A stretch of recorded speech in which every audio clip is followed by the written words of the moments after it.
You can bet on every Wednesday morning the people of Higgins Beach will show up. I think I would go for a chocolate sugar theme for their donuts. It's just nice, it's old-fashioned, and I think that's the important thing. Beautiful. The weekly breakfast tradition brings the seasonal and the seasoned to the clubhouse. Yeah, everyone looks forward to it, and I do think she's a big part of it. Just look to the back corner. Absolutely. Well, Yes, at the wall. I have read the high. To find the woman who helps get them there. And I love it. It's the best job anyone could ever have. At 78, Barbara O'Brien is the oldest serving member on the Higgins Beach Association board. That's what makes you young. I have a lot of things I do on the beach. But there's one thing she does that stands out from the rest. Barbara, she loves the talking car.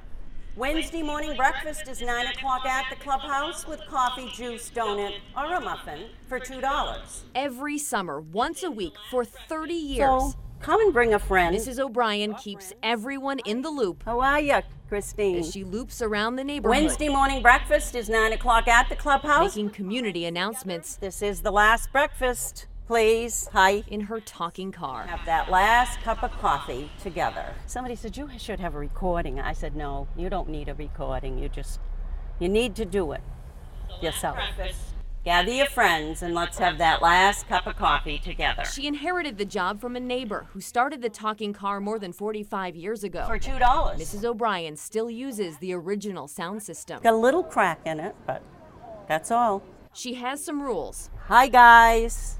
How are ya? No one else can use the microphone. This is the last breakfast of the year. But she's generous in every other way. Hi, Marilyn. I'll see you for breakfast. Okay. I love the people. I love the kids. When they're hopping and jumping and they just love to see you. It just warms my heart. Wednesday morning breakfast is 9 o'clock at the clubhouse. The neighbors she loves love her right back. Thank you, Barbara. Very good. The salt of the earth friend. You never meet anyone like Barbara, ever. She doesn't miss a child. If she knows them, she calls them by name. Hi, Elda. Hello. How are you? Good. And I might not know all the names, but I know about them.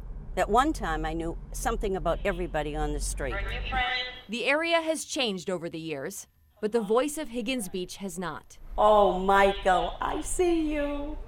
Everybody wants it. I've already had people say, oh, and you now, I want to do this and I want to do that. And well, you're not going to do it now because I've got it.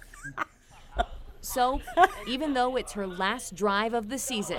What about bacon and eggs? No bacon and eggs. Sorry. You can bet the people of Higgins Beach will know about the donuts every Wednesday morning. Thanks to Mrs. O'Brien. Wednesday morning breakfast. And her talking car. With coffee, juice, donut, or a muffin. I will do it as long as I can. Yep. Even if somebody has to drive me. In Scarborough, Jana Barnello. 9 o'clock at the clubhouse. CBS 13 News. And have that last cup of coffee together.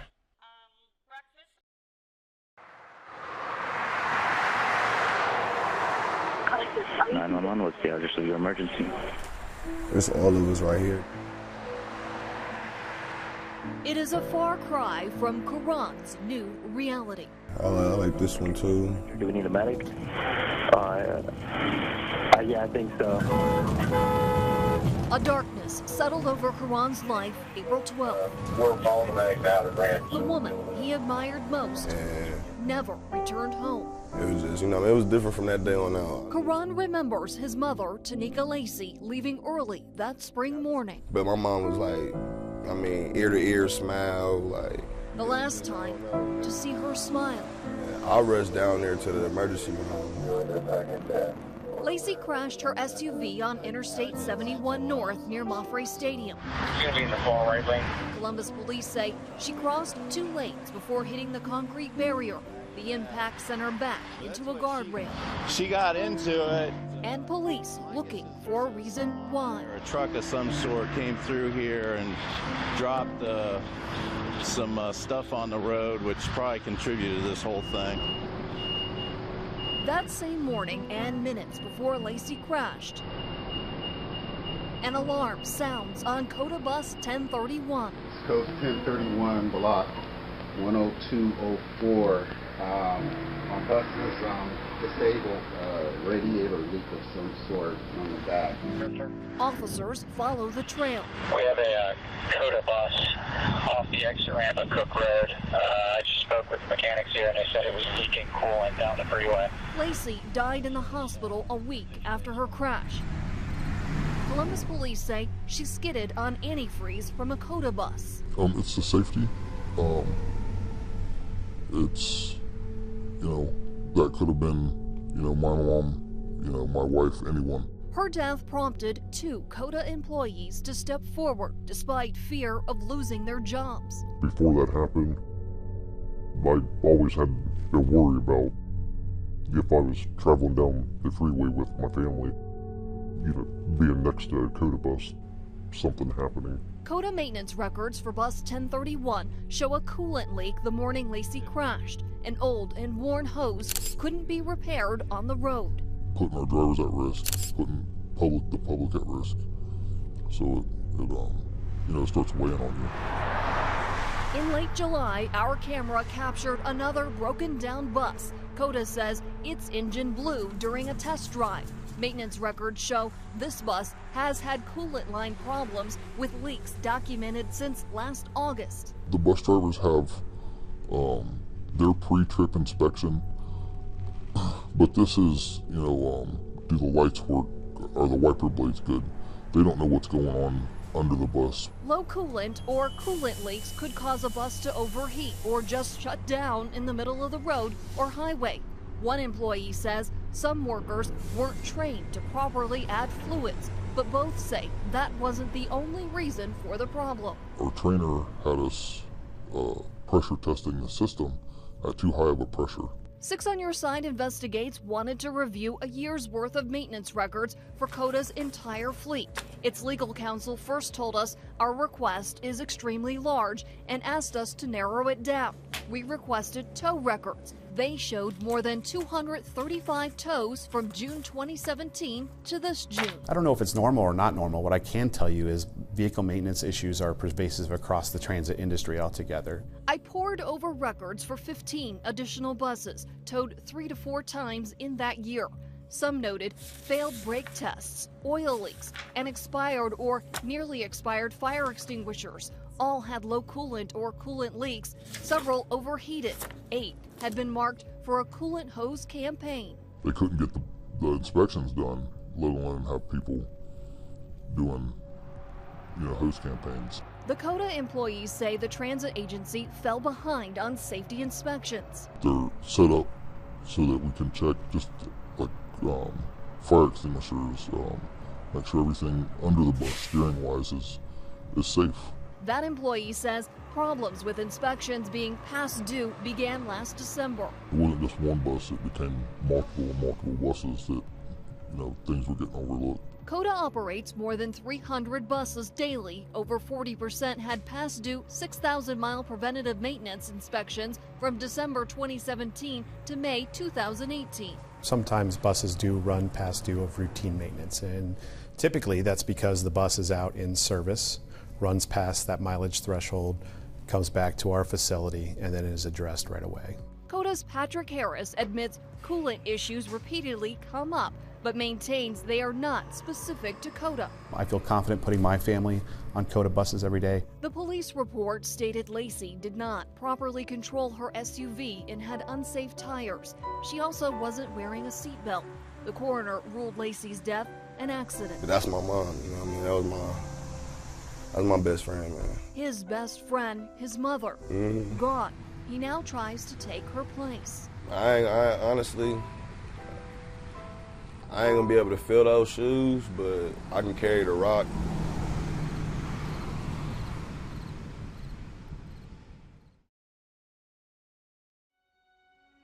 It makes me cry. And when I leave the nursing home, sorry. Memories she'd rather not have about her grandpa. He is 90 years old. He is a Navy vet. His wife just passed away back in July. And the conditions he's living in are not acceptable. Dawn shared with us this picture she took. We found a huge red sore that covered about half of his back. She says that is how she and her mom found her grandpa when they visited him last month at the manor at Whitehall. He kept saying that he was aching and hurting, and that's when my mom noticed a kind of yellow, like kind of oozy film on the back of his pillow. Dawn snapped more pictures. She says these show a filthy air conditioner filter, food crumbles on the floor, and a yellow substance on his bed remote. I don't feel like it's sanitary enough to have my 9-year-old trying to sit on the floor play games. The next day, Dawn says his bed sheets didn't look fresh and his sore had worsened.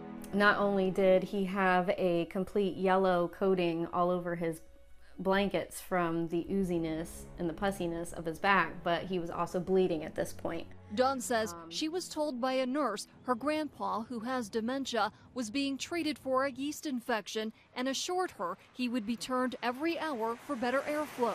And I sat with my grandpa, who was laying on his back, for over an hour, and I said, "Have they turned you today?" And he said no, and he said, "In fact, my arm is burning really bad right now." Dawn says a doctor at the nursing home later revealed tests showed her grandpa had a staph infection.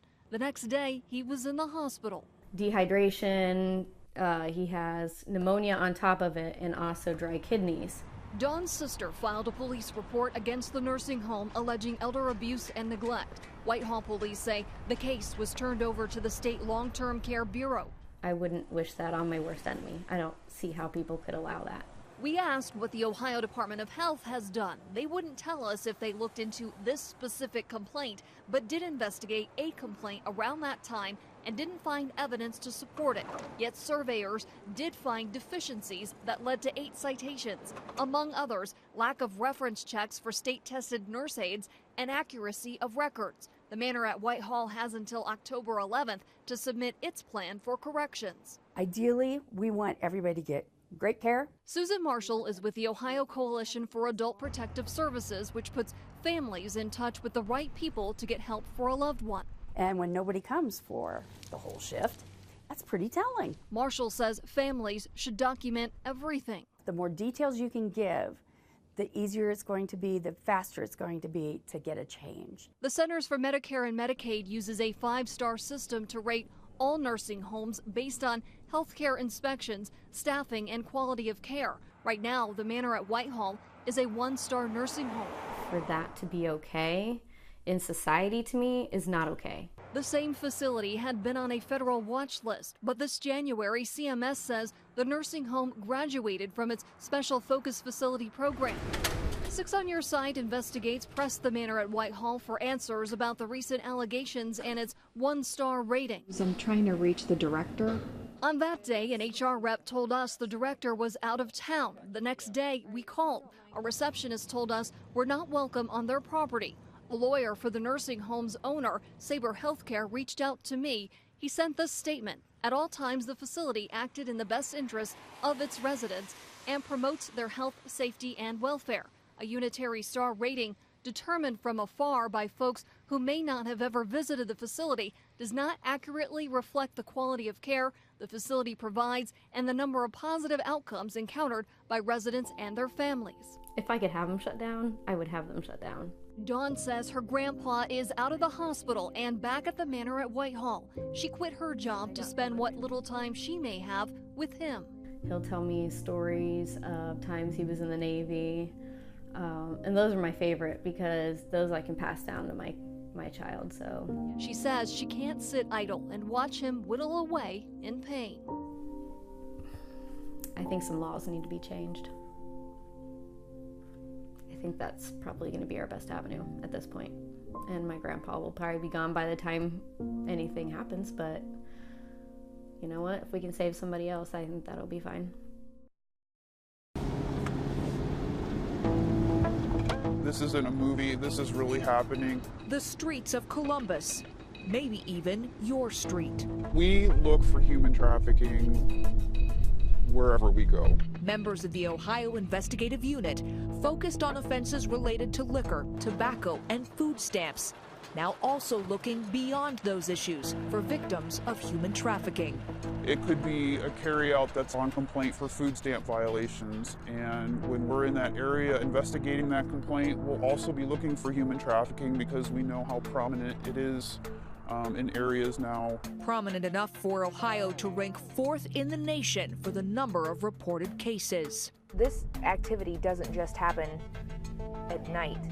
No, it's during the day too. We ride along with an undercover agent as the sun goes down.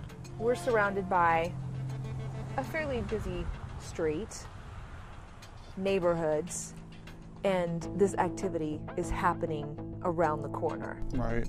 These agents are trained to look at our community with a different set of eyes. We broaden our focus on more than just the initial complaint in order to help save these victims. When they identify a victim, agents work to connect them with advocacy groups specifically trained in human trafficking cases.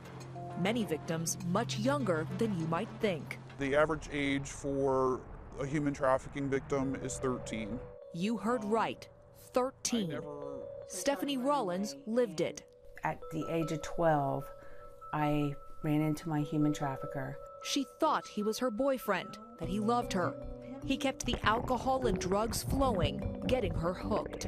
I felt that I owed him. Whatever he asked of me to do, I did. What followed was a life on the streets. I'm over here and I'm doing what I know. And, you know, it wasn't nothing abnormal. I've been doing it all my life.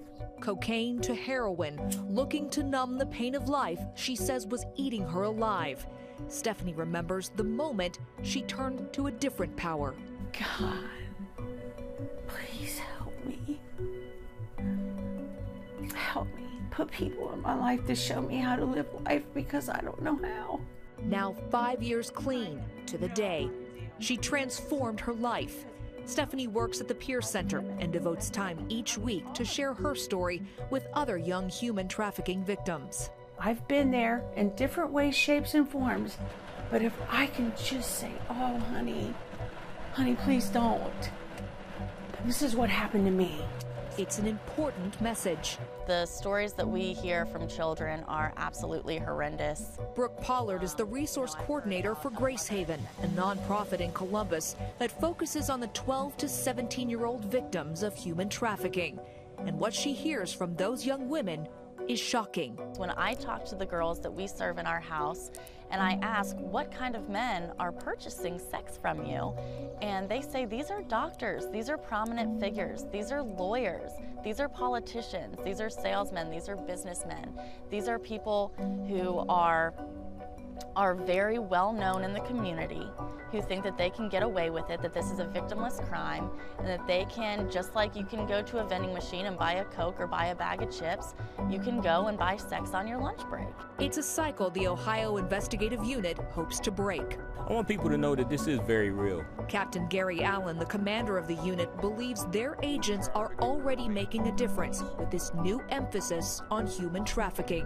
When you protect and serve, that's what you want to do. You want to protect and serve. You want to help people. So every night, the unit continues its patrols, looking not just for suspects, but also victims. Human trafficking occurs 24 hours a day, 7 days a week. We really do have to keep our eyes open, and we really have to be on alert and aware of what's going on around us. And those who work directly with victims know it will take the awareness of our entire community to make a meaningful difference. As long as you have a demand and people want to buy sex from children, somebody will supply you with child victims. As a survivor of child sex trafficking, Stephanie is now excited for the future, for a life she never thought she'd have. I had no idea. I had no idea life could be this free. We're doing this for the Boys and Girls Club.